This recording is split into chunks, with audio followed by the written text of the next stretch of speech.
Antes de compartir mi visión sobre los desafíos que enfrenta el país, yo al venir me, me daba cuenta de cómo hay tantos empresarios, tantos profesionales que siguen trabajando, siguen creyendo en el país, pese a la falta de seguridad política o jurídica, pese a la ineficiencia, pese a lo que tenemos que sufrir todos en el transporte aéreo con BOA. Y cuando veía el interés que hay por conocer el futuro del país, creo claramente de que el país va adelante gracias a el amor que tienen los bolivianos que siguen trabajando, siguen invirtiendo, y por eso quiero pedirles un aplauso a todos ustedes que son esos bolivianos.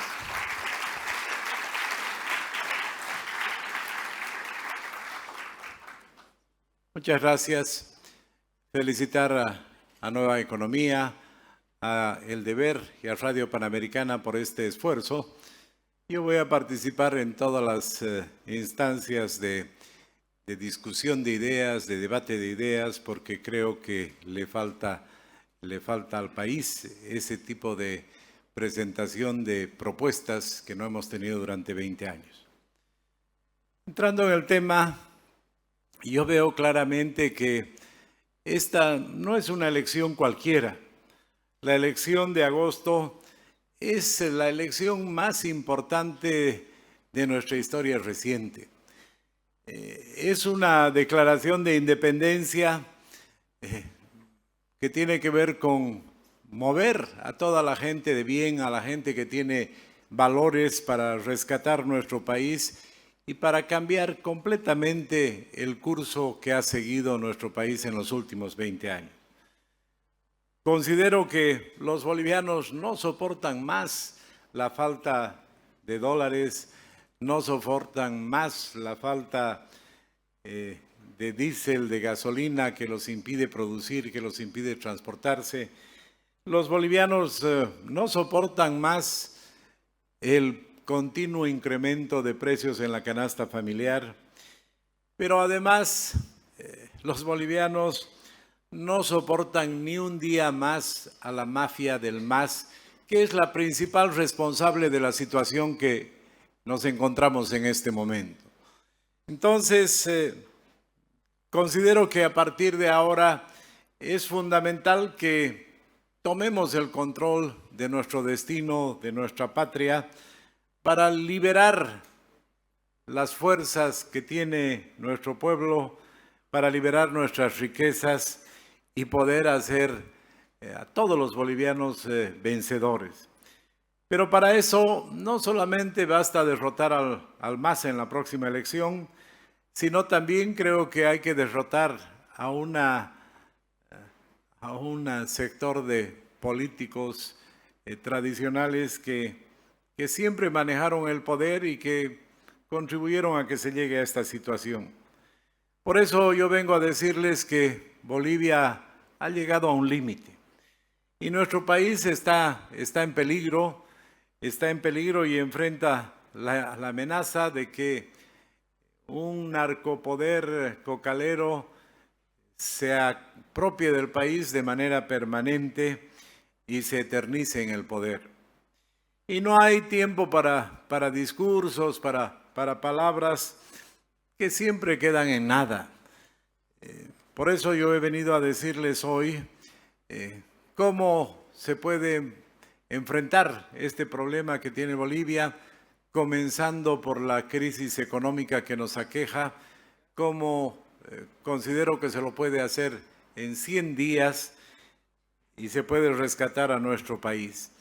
Ese es mi compromiso y lo ratifico, y ustedes saben que soy un hombre de palabra. A la mayoría de los políticos les gusta describir los problemas, hacer interesantes diagnósticos, hacer muchos discursos, pero yo vengo del sector empresarial, yo busco soluciones y por eso he hecho un compromiso de resolver el problema económico en 100 días. Yo sé que la prosperidad de las personas es fruto del esfuerzo propio y del trabajo duro, de apostar por nuestro país. Y yo sé que hay muchos que quisieran liderar y que no saben lo que es trabajar, que nunca han hecho ningún esfuerzo, no han liderado ningún emprendimiento, por más pequeño que sea.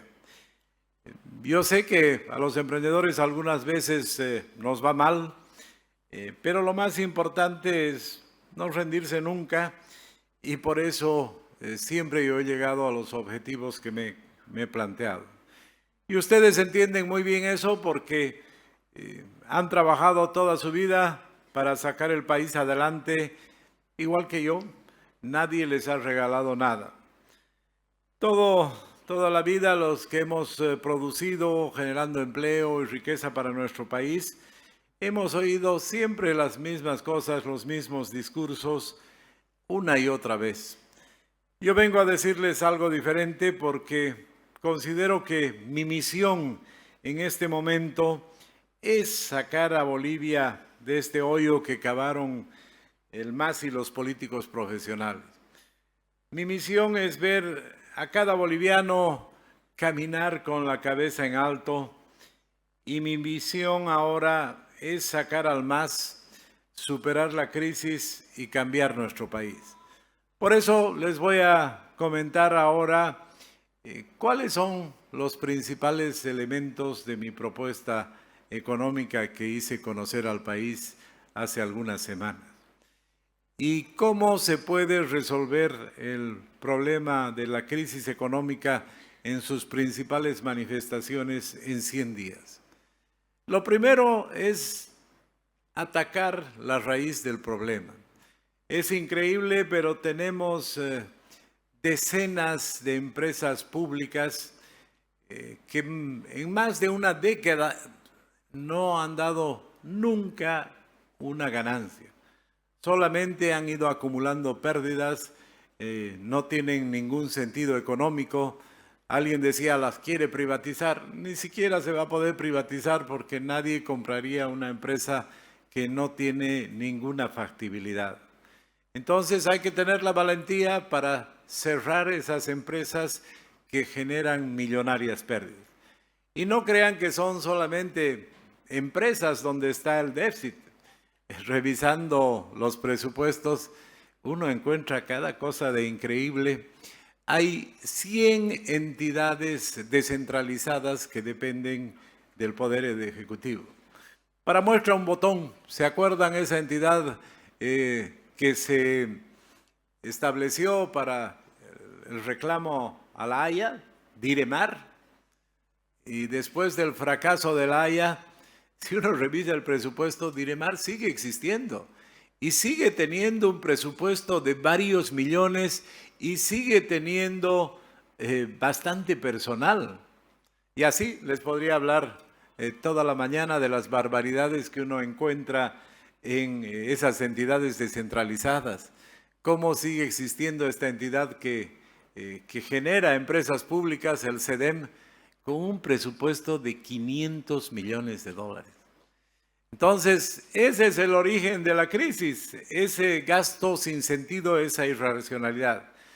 Si se comienza atacando rápidamente ese problema, yo no tengo duda de que vamos a poder generar el financiamiento necesario para poder estabilizar la economía. Los expertos consideran que se necesita como 5.000 millones de dólares. Hay la ventaja que el actual gobierno no ha podido desembolsar el año 2024 1.600 millones de dólares del Banco Mundial, del BID, de la CAF y de otras instituciones. Y el año 2025, lo que normalmente llega al país son 1.800 millones de dólares. Entonces, a fin de año, cuando suma el nuevo gobierno, se va a tener 1.600 más 1.800, se va a tener 3.400 millones de dólares sin desembolsar, prácticamente 2/3 de lo que se necesita para estabilizar. Y la gente experta conoce de que hay experiencias que uno puede ir a los organismos, decir, esto no se ha desembolsado, necesitamos con urgencia para poder tener un apoyo a la balanza de pagos. Y hay antecedentes que sí, que créditos para caminos se ha cambiado el objeto y se ha desembolsado rápidamente para apoyo a la balanza de pagos. Eso es posible. Entonces, si tenemos 2/3 o vamos a tener 2/3 del dinero necesario, yo estoy convencido que conseguir 1/3 más, 1.600 millones de dólares, si hay una propuesta, si hay un plan, si hay un gobierno serio, no va a ser una tarea imposible. Obviamente habrá que renegociar para no tener pagos importantes por lo menos los próximos 2 años en nuestra deuda externa, postergarlos y claramente empezar a eliminar todas las restricciones que tienen nuestras exportaciones. Se va a poder tener resultados en pocos meses eliminando esa serie de trabas, obstáculos que hoy día tienen los exportadores. Y habrá que impulsar también el turismo y abrir todas las posibilidades que necesita el turismo para triplicar la cantidad de dólares que vienen al país, la cantidad de turistas, de acuerdo al propio sector de turismo. Entonces, ese es el mecanismo para tener un resultado rápido en la estabilidad, a la señal de que el principal problema, que es la falta de dólares, se resuelve. Resolviendo la falta de dólares, habrá que acabar con la falta de disponibilidad de carburantes, que tiene su origen en la falta de dólares, y poco a poco se irá normalizando el sistema financiero para poder devolver la fe en el país y que las personas que tienen depósitos en moneda extranjera puedan recoger sus depósitos en la moneda en que los depositaron. Ese es el primer punto de 5 puntos que tengo en mi plan económico para poder enfrentar la crisis. El segundo, un cambio total en la distribución de los recursos del país. Ya no más el 88% que se queda el gobierno central y solo 12% para las regiones. Empezar a distribuir los nuevos recursos a partir de enero del 2026, 50% para las regiones, 50% para el gobierno central, de manera que nos aseguremos que en el futuro no haya recursos para que ese gobierno central otra vez tenga un crecimiento desmedido, con el único requisito a las regiones que para que no se haga crecer la burocracia, esos recursos sean solamente para inversión en salud y en educación. El tercer elemento de nuestra propuesta económica tiene que ver con darle racionalidad a todo el sector público. No puede haber más instancias donde gasten más de lo que ingresen. Hay que darle racionalidad, la racionalidad que nosotros conocemos, que estamos acostumbrados a aplicar en nuestras empresas, hay que trasladarla al sector público. Una cuarta medida fundamental es abrir el país, abrir sus fronteras a las inversiones, a las importaciones, exportaciones, abrir los cielos para acabar con ese monopolio asfixiante que estamos viviendo todos los bolivianos y que pueda haber muchas aerolíneas que generen competencia, que haya una competencia que baje precios, que haga más fácil viajar para todos los bolivianos. Una cuarta medida fundamental que tiene que ver con el hecho de poder cambiar totalmente la lógica de contratación en el sector público y aplicar la que aplicamos nosotros, seleccionar a la gente por mérito. Ya no servirá ser pariente de las autoridades para tener un cargo en el sector público, ya no servirá ser del partido de gobierno, Si no, tendrá que contratarse por méritos para darle un vuelco total a lo que sucede en el sector público y en la administración pública. Y finalmente, una quinta previsión que para que no vuelva a suceder en el futuro, cuando esperemos que haya ingresos del gas, del litio, que no puedan utilizarse para gastos corrientes, que no puedan utilizarse para la próxima elección, para medidas que generen votos, sino que todos los recursos que vengan de los recursos naturales no renovables deban utilizarse exclusivamente en salud y educación. Esas son las 5 medidas fundamentales de mi plan. Hay algunas medidas complementarias, como por ejemplo hacer que el Banco Central sea autónomo, que se nombre al presidente del Banco Central por un periodo largo, que se acaben estos interinatos para que el Banco Central se dedique a cuidar verdaderamente la estabilidad. Está claro de que también en nuestro plan tenemos una serie de medidas para cambiar la lógica del Estado. Habrán escuchado que he anunciado que en la primera semana de gobierno pediría un referéndum para acabar con la reelección. La reelección hay que sacarla de cuajo. Es responsable de que hayamos tenido tantos problemas en los últimos años. La reelección es responsable de que este gobierno desde el primer día se preocupe en la próxima elección y se dedique a pelear y no administre la economía ni el país. Queremos que los presidentes se ocupen de la próxima generación de manera permanente y ya no de la próxima elección como sucede ahora. Y lo he dicho muy claramente, nada de engaños que desde la próxima, no, que afecte a todos, incluido a mí, si soy elegido presidente. No quiero reelección porque 5 años para hacer los cambios que se necesita al país son suficientes. Y el que diga que necesita más tiempo es porque no sabe lo que hay que cambiar. Entonces, hemos dado también pautas de que hay que hacer cambios muy profundos en la justicia. Solamente para dar un ejemplo, eliminar ese Tribunal Constitucional que no sirve para nada. Si bien el objetivo era loable, que defienda los derechos de la Constitución, pero se ha vuelto un negocio, un negociado. Todos los juicios tienen que ir a esa cuarta instancia, te extorsionan más, toma más tiempo. Hay que acabar con ese tipo de instituciones que no sirven para nada.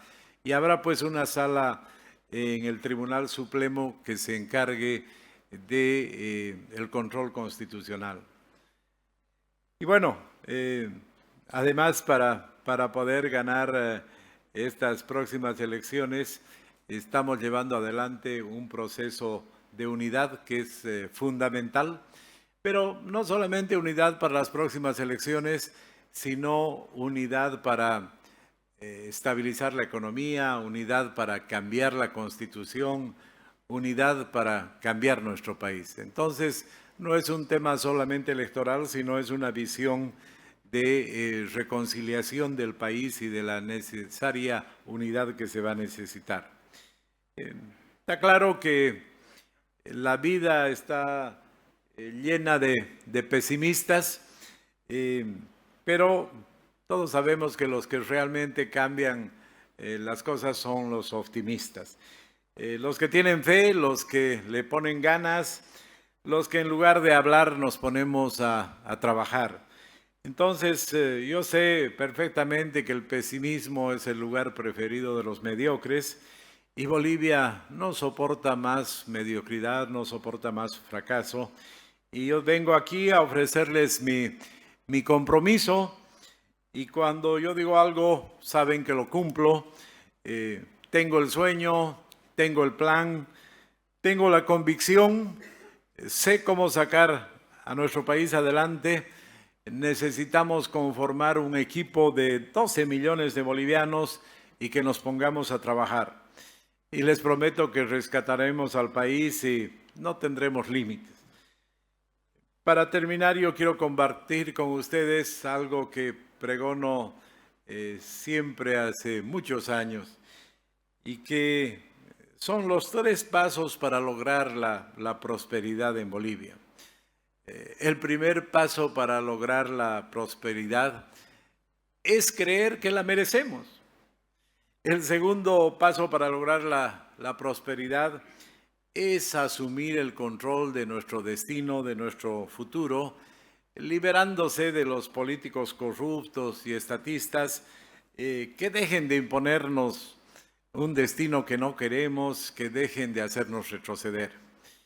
Y el tercer paso para lograr la prosperidad es hacer en 100 días lo que los políticos profesionales fueron incapaces de hacer en los últimos 20 años.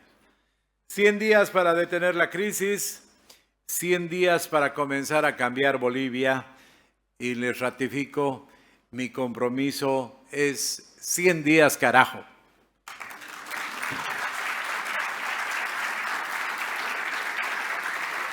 Muchas gracias.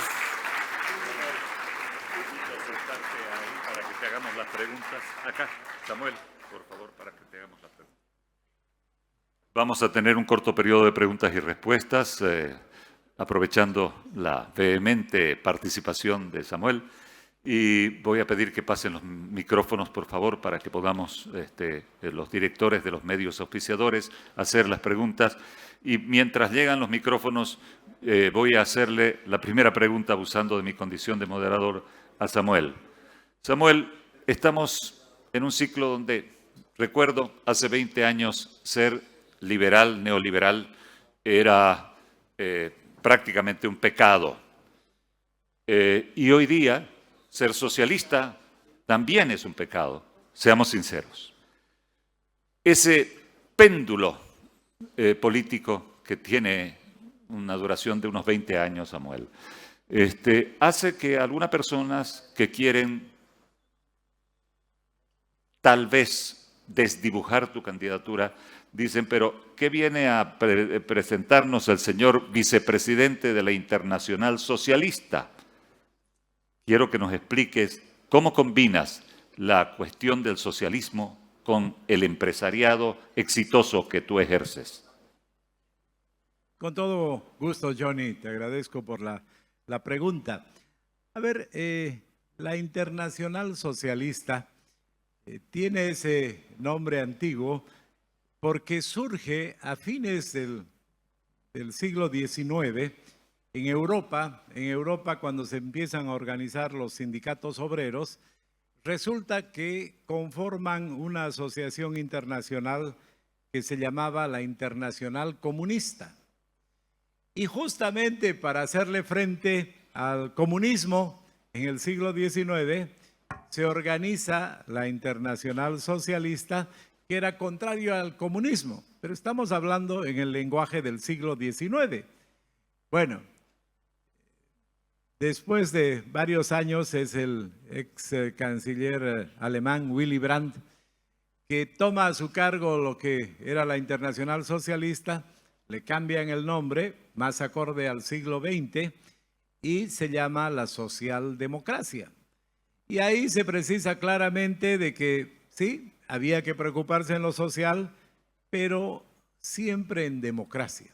Entonces, claramente, la Internacional Socialista del siglo XIX cambia de nombre a la socialdemocracia en el siglo XX, estableciendo claramente que sí, se necesitan cambios, pero todo dentro de la democracia, nada fuera de ella. Y la Internacional Socialista, con su viejo nombre, la socialdemocracia, se convierte en la agrupación más importante del mundo de partidos políticos. En la socialdemocracia internacional están 150 partidos políticos de todo el mundo, de todos los continentes.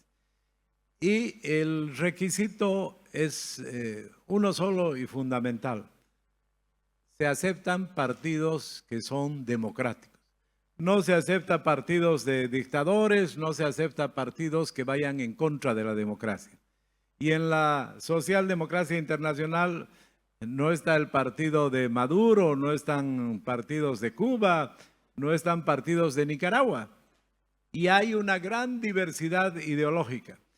Nosotros como partido ingresamos a la Internacional o a la Socialdemocracia cuando la presidía Felipe González. Felipe González, el expresidente español, que tenía una política muy adecuada. Entonces, no quiere decir que compartimos con los partidos que están en todo. Lo único que compartimos y respetamos es el tema de la democracia. Entonces, desde ese punto de vista, en nuestra política internacional vamos a tener relaciones con todos los países que tengan regímenes democráticos. No vamos a tener relaciones con países donde gobierne una dictadura. Y esa es la posibilidad, la apertura que da la socialdemocracia internacional. Y obviamente, siendo uno de los principales empresarios de nuestro país, creo que un claro representante de lo que es el capitalismo, no tiene nada que ver la socialdemocracia o la internacional socialista con el mentado socialismo del siglo XXI que viene del Foro de San Pablo, ¿no es verdad? Entonces creo que es útil hacer esas precisiones.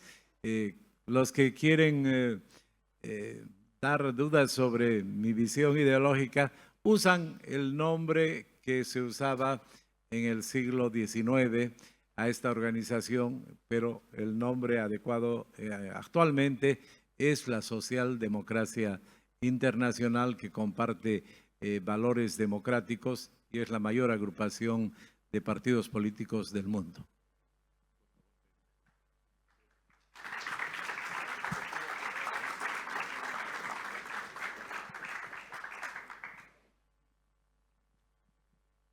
Samuel, se habla mucho y poco se hace para recomponer, restaurar la unidad entre los bolivianos, más allá de las diferencias ideológicas. Es un problema de raíces muy profundas. ¿Cuál, desde su visión, desde su convencimiento, el camino para restaurar la unidad en el país? Considero que el primer paso para poder restaurar la unidad de nuestro país es la práctica de la democracia, el respeto a los que piensan diferente, la separación de poderes, que no haya más presos políticos en nuestro país, que no se persiga a las personas por pensar de manera diferente. Esa va a ser una primera señal fundamental. Y la segunda tiene que ser, pues, que la ley se cumple y la cumplen todos, cuando te guste y cuando no te guste. Yo creo que esa señal va a ser fundamental. No puede ser que la ley sea solamente cuando le conviene a algunos y no cuando no le convenga. Entonces, yo creo que si tenemos una democracia plena, no solamente para aprovechar la elección, sino para gobernar con un esquema verdaderamente democrático, respetando a los poderes, no utilizando la justicia para poner zancadilla a los que piensan diferente, va a generar un ambiente muy diferente en nuestro país del que tenemos actualmente.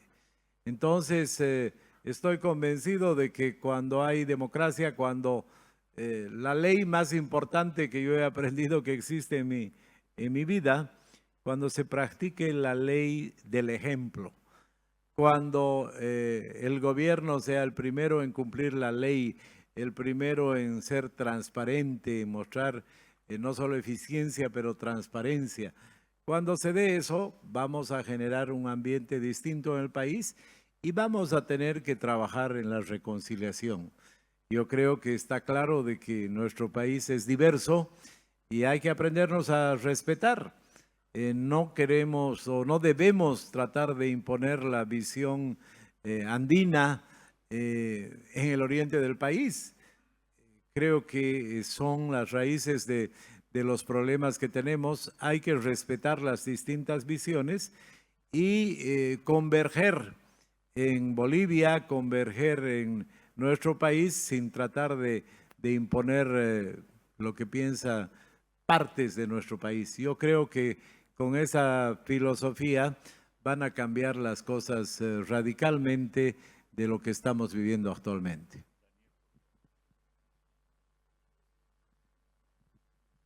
Hola. Gracias. Es un alto honor para Panamericana tener la oportunidad de auscultar criterios de tan importantes figuras del ámbito político, personalidades de los quilates de Samuel, acá presente, que ha esposado inicialmente 5 importantes puntos para encarar esta crisis por la que atraviesa el país en distintos ámbitos. Si bien es cierto que Samuel detalla varios aspectos en su exposición, quisiera preguntar, a nombre de Panamericana, Samuel ha participado ya de varias elecciones presidenciales sin alcanzar la victoria. ¿Qué hace diferente ahora Samuel para proyectarse con tanto optimismo? A lo mejor las encuestas tienen mucho que ver, encuestas prematuras por supuesto, o qué otros elementos hay que pueda diferenciar de esta campaña llena de esperanza, optimismo, reitero, frente a otros emprendimientos similares en el pasado. Con todo gusto, Daniel. Yo siempre he reflexionado durante los últimos 20 años, muchas personas me decían, ¿qué sentido tiene meterse a jugar un partido de fútbol donde el equipo tiene el doble de jugadores, tiene al árbitro y fija las reglas? No te metas, me decían. Y yo decía, entre ver lo que pasa en nuestro país desde mi cama por la televisión o salir a defender los valores, a defender nuestra democracia, yo opté claramente a salir a pelear a la cancha sabiendo que estaba en condiciones desventajosas. Y no me arrepiento porque el año 2016 tuvimos un triunfo fundamental cuando nos unimos toda la oposición democrática, el 21F. Fuimos a pelear en todo momento en la constituyente y logramos hacer retroceder una serie de temas que estaban en el proyecto de constitución. Yo recuerdo que había un artículo que quería establecer de que los bolivianos tenían derecho a tener una sola propiedad y la segunda pasaba al Estado. Y yo me acuerdo que hicimos tal lío en esa larga sesión en Oruro que tuvieron que sacar esa propuesta y hacerla desaparecer. O, por ejemplo, estaba la reelección indefinida. En fin, yo creo que hicimos frente y logramos varios objetivos, sabiendo que estábamos peleando en condiciones desventajosas. Yo me acuerdo de esa sesión en Oruro. ¿Se acuerda? Un día antes en la avenida Arce, en La Paz, en la Fundación Multipartidaria que presidía Guido Riveros, nos reunimos el MNR, Podemos y nosotros, y sabíamos que al día siguiente era la sesión en Oruro y acordamos ir todos. Acordamos ir todos a hacer frente nuestras observaciones al proyecto oficialista. Yo me acuerdo que me llamó Guillermo Richter, que era representante de la bancada del MNR, el sábado, y me dice, no, hemos decidido no ir, es muy complicado. Nosotros éramos 8 constituyentes de Unidad Nacional, dijimos, vamos a ir de todas maneras. Fuimos, no fue fácil entrar, recibimos incluso algunos golpes, pero entramos al recinto. Llegaron los de Podemos, un grupo pequeño, hicieron una conferencia de prensa y se fueron. Y nosotros nos quedamos peleando artículo por artículo. Después nos han acusado que hacíamos quórum, imagínense, con 8 constituyentes. Absurdo, ¿no ve? Y el MAS tenía mayoría. Pero estuvimos peleando. Yo recuerdo que no era pues fácil pelear 8 contra 160, ¿no es verdad? Así era la diferencia. Pero yo creo que era lo que deberíamos hacer. Ahora las cosas han cambiado totalmente en el país. Yo creo que el país se ha dado cuenta de que todas esas promesas que hacen muchos políticos y que se las lleva el viento, no son lo importante. Yo creo que la población se va a fijar más no solo quién propone o no solo qué proponen, sino quién propone. Y ahí yo creo que tengo una ventaja. Lo que yo he hecho a lo largo de mi vida, más de 30 años de trabajo, está ahí, está como prueba de lo que puedo hacer. La industria del cemento, los Green Tower, este hotel que lo recibimos en malas condiciones, sin mantenimiento, le dimos la vuelta totalmente la cara, en fin. Yo creo que ahora los bolivianos aquí en el occidente saben lo que yo sé hacer, saben lo que puedo hacer, saben que soy un hombre de palabra y lo que necesita en el país en este momento ya no es pues un discurseador, un bailarín, sino alguien que haga cosas, que resuelva problemas, que tenga experiencia en la economía, que haya generado empleo, que haya resuelto problemas financieros. Entonces, yo creo que lo que ha cambiado es el país. Ha cambiado el país que necesita otro tipo de administrador del Estado. Yo no soy un político profesional, yo soy un profesional que entra en la política y que veo la presidencia como un servicio al país por 5 años, como tal vez el trabajo más importante que hay en nuestro país, pero no lo veo como algo en el que me voy a ir a adueñar y a quedarme de manera permanente. Entonces, yo creo que estos valores, esta forma que yo tengo de encarar en mi vida la administración, la economía, es útil para el país y es lo que necesita el país.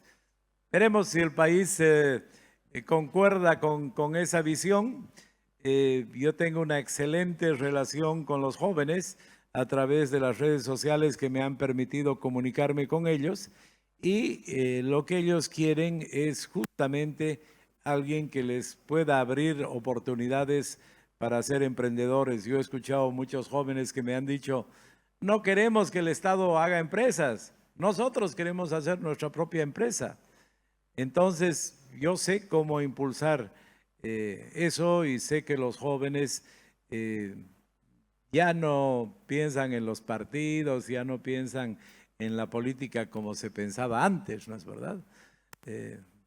Yo equiparo un poquito lo que está pasando en la política con lo que ha pasado en las empresas, ¿no? Antes en las empresas en el mundo era muy importante la propiedad, el capital, quién tenía más activos. Ahora ya no es eso lo importante. Ahora en los nuevos negocios del mundo como Uber, como Airbnb y muchos otros, no es importante la propiedad, sino son importantes los usuarios, ¿no es verdad? Y yo creo que de alguna manera en la política se da algo muy similar. Ya los jóvenes no quieren pertenecer a un partido, no quieren participar en ese tipo de actividades, sino están dispuestos a seguir causas y a ser usuarios de ese nuevo escenario. Entonces, desde ese punto de vista, las redes sociales, la nueva realidad económica y política, considero que está cambiando y si no nos damos cuenta de que está cambiando, seguramente vamos a ver que hay muchos que quieren hacer lo mismo que se hacía antes, ¿no es verdad? En la política, en la economía, y eso ya no funciona. Estamos en el siglo XXI. Samuel, quisiera una respuesta sobre 3 temas que no ha tocado en su intervención. Es los temas, ¿qué propuestas tendría sobre el tema de la cocaína, el tema del litio y el tema del medio ambiente?